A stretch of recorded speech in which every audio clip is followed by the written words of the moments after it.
What's good, ladies and gents? Welcome to the MKO Pugilism Boxing channel, where we talk all things boxing. Remember to like, subscribe, hit the bell notification, put it on all so you get notified as soon as we drop any new content on the channel. Without further ado, let's get into this one. So, a bit of breaking news. This news broke about 2 days ago, I believe it was, and it's regarding Cuba. Now, the government of Cuba has had prohibited boxing for the past 60 plus years. So for over 6 decades, there was no professional boxing allowed in Cuba. Cubans were not allowed to turn pro. If they wanted to turn pro, they had to defect.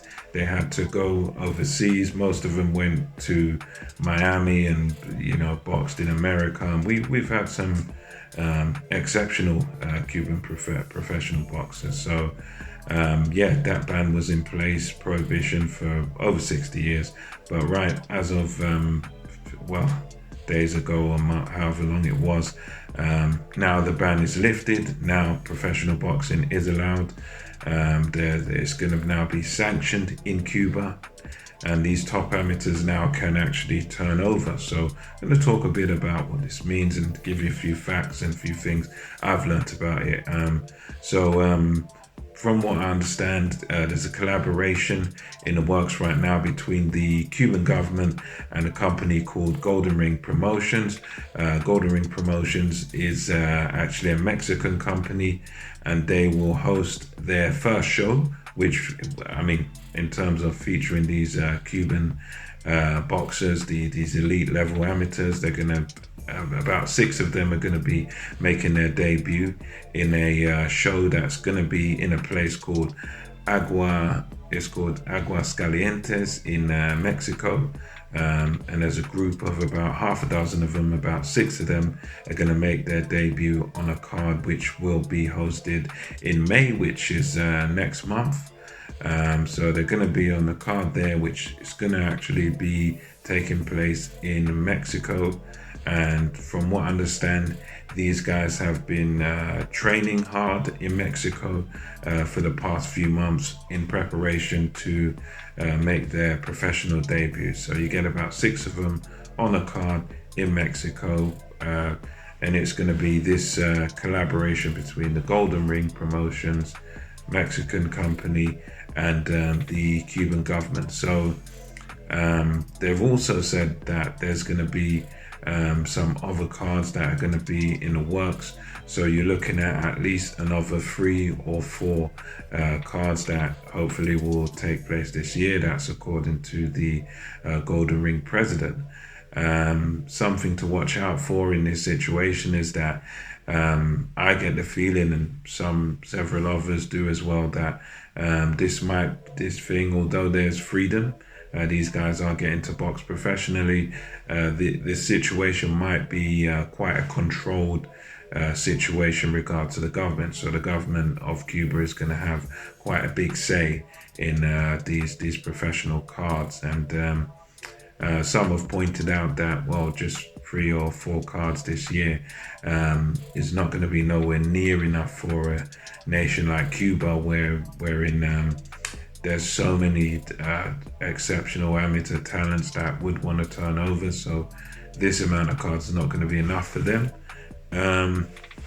As far as whether these guys can actually leave Cuba and go overseas and sign with professional deals with other companies, that's a bit of an unknown for me. I'm not sure if the government would allow that.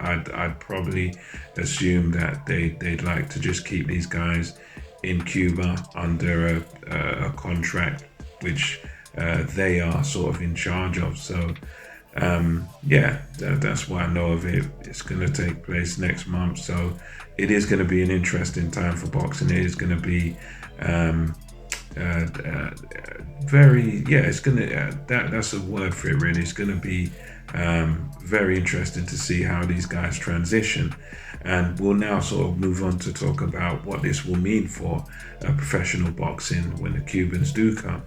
Will this mean automatic success for the Cubans? And this is something I've been thinking about. Will this mean that, because they're elite level amateurs, gold medalists in the Worlds and the Olympics and all this sort of thing, does that automatically equate to success for these Cubans? Now, in my view, it gives them a fantastic foundation. It gives them the best possible foundation, really, for success in the pros by being an elite amateur. And elite amateurs can normally transition to be elite level pros, but it's not necessarily a guarantee. Success is not necessarily a guarantee because, as I've got in my notes here, the professional game presents a different set of challenges. For example, as a basic thing, but an important thing, that they're now as professionals, they're going to be fighting for longer distances. They're going to be fighting for longer rounds. Now you're going to be in 10 rounders. If you get to certain, you're going to be in 12 rounders. So the fights are going to be longer, meaning that the fights are going to be fought at a different pace. And no matter how good an amateur you are, how many Olympics you've won or whatever, professional boxing is different, and you're gonna have to pace yourself much differently in a sort of longer fight over maybe 8, 10, 12 rounds than you would in an amateur fight. In an amateur fight, you're talking about free freeze. There's a lot of skill involved in it. The pace is a bit faster. Things happen quicker. It's a quicker pace. So one of the challenges for these guys, no matter how good they are, is learning how to perhaps slow things down, learning to pace a fight, to fight at a slower pace, to take their time a little bit more, to move that pace thing. I think that's going to be definitely a challenge for them. Professional scoring is going to be different from amateur scoring. You may get credit for body shots and effective aggression, and there's definitely going to be certain things as far as the scoring goes that are going to have to get used to, because they're so used to the amateur scoring and doing the right things, and they mastered that system. So now it's going to be another thing for them is mastering how to sort of adapt and fight according to the professional score. They're also going to have, as Chris Andre pointed out, they're going to have to deal with fighting bigger guys, because in the amateur game, you're fighting regularly. The best guys are fighting the best guys, and I would say generally, when you get to the elite level, you're generally, pretty much 100% of the time you're fighting guys that sort of walk around close-ish to their fighting weight. So because you're fighting all the time, you're training all the time, and you've got to have so many fights in a short time. And generally, with the amateurs, you're walking around weight and your fighting weight have to be pretty close. Whereas in the professional game, now they're going to have to deal with guys that you could call weight bullies.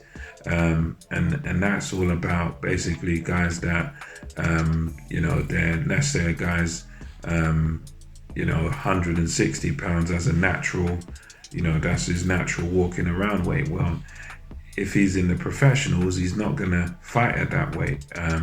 He's going to come down, and maybe he'll fight at 147 pounds. Maybe he'll be, fight as a welterweight, but his actual weight that he walks around with, his frame and everything, he's more of a 160 guy. But he gets himself down to a lower weight in order to have an advantage. And then the amateurs, because of how often you're fighting and all this sort of thing, and the weigh-ins, close to the fights and everything, you've really got to be in or around your weight all the time. Whereas in the professionals, there's long gaps between fights. You're not going to fight as often, so you can have the luxury to bring yourself down and boil yourself down to be at the top of a weight division rather than close to your walking around weight. So that's going to be a factor.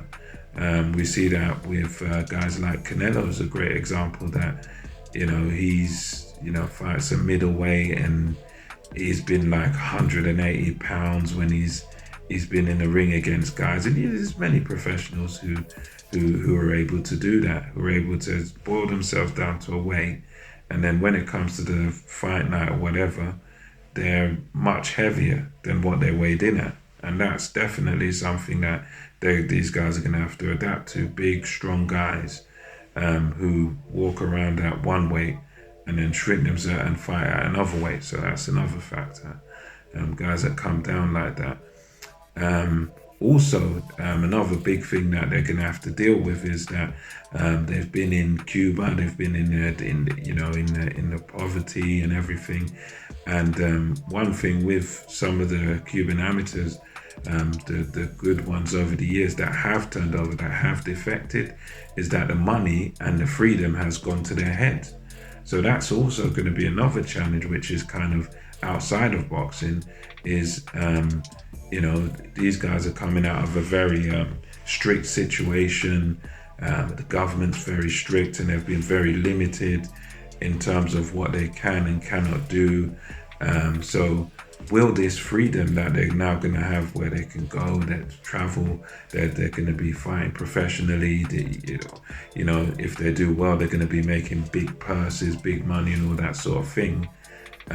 Will these guys be able to be disciplined enough to actually make the best of it, and to not let the newfound success, the newfound possible fame and money and all this stuff go to their head? Will it go to their head, or will they remain disciplined? I think that's going to be one of the biggest challenges of all, is when they get this success, they get these contracts, money and freedom, will they be the same? Will they have that same discipline for the game of boxing? So those are just a few of my thoughts. Let me know what you think about this. Professional boxing being allowed in Cuba for the first time in 60 years. It's a great achievement. And what do you think it means for boxing?